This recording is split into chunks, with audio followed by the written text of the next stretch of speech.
আমি পরিষ্কার ফতোয়া দিলাম এক জায়গায়, গণতন্ত্র কুফুর, হারাম না, হারাম না, এটা কুফুর। এই ফতোয়া দেওয়ার পরে কয় আপনি ইসলাম নতুন শিখছেন। এত বড় বড় আলেমরা কি কম শিখছে নাকি?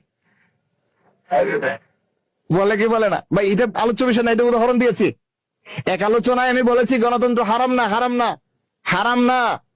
হারাম শরীয়তে কুফুরের চাইতে বহু হালকা বিষয়।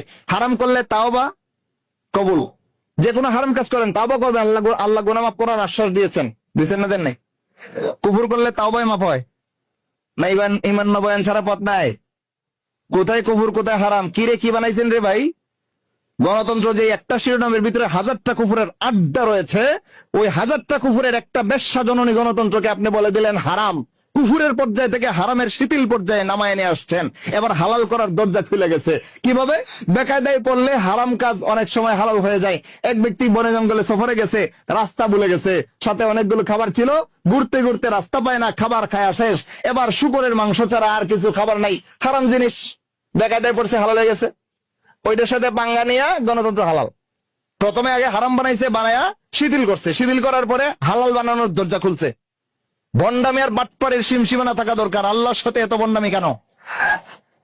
এটা হারাম না, এটা কুফুর, এটার জীবনে হালাল হওয়ার কোনো সুযোগ নাই।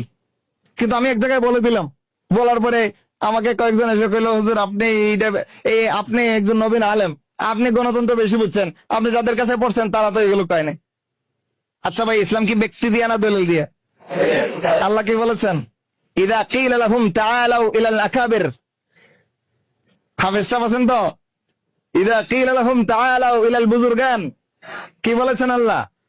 ইদা কিলা লাহুম তাআলাউ ইলা মা আনজালাল্লাহ ওয়া ইলার রাসূল, আল্লাহর দিকে এসো। কোরআনে আল্লাহ যা বলেছেন এখানে এসো, রাসূল তোমাদেরকে যেই পথ দেখান ওইখানে এসো।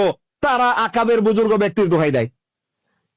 আল্লাহ মুশরিকিনদের নিন্দা করলেন যে কথাটা বইলা, আজকে আপনি আমি মুমিন হওয়ার পরে জাজল্যমান একটা কুফুর সামনে কোরআন সুন্নাহর দলিল দিয়ে ধরায় দেওয়ার পরে আমরা বলতেছি এত বড় বলা আলেমরা কি কম বুঝছে? আপনি ব্যক্তির দোহাই দিচ্ছেন দলিলের উপরে।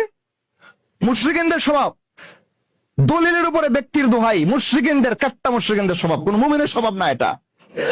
মুমিনের স্বভাব যখন কোরআনের আয়াত পেশ হয়েছে, কোন ব্যক্তি কি বলেছে কি করেছে আমার দেখার সময় নাই, সামিআনা ওয়া আতানা, আমার রব বলেছে, ব্যক্তির কথার সাথে মিলছে না মিললে নাই। রাসূলের উপরে কোনো আলেম নয়, আল্লাহর উপরে পৃথিবীর কেউ নাই। সুতরাং আল্লাহ এবং রাসূলের কথা যদি জানার পরে কেউ ব্যক্তির দোহাই দেয়, বুঝতে হবে এটা শয়তানের পূজায় লিপ্ত হয়েছে।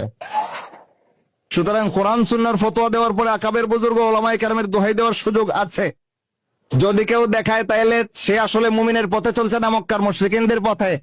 আল্লাহ রাব্বুল আলামিন হেদায়েত দান করে।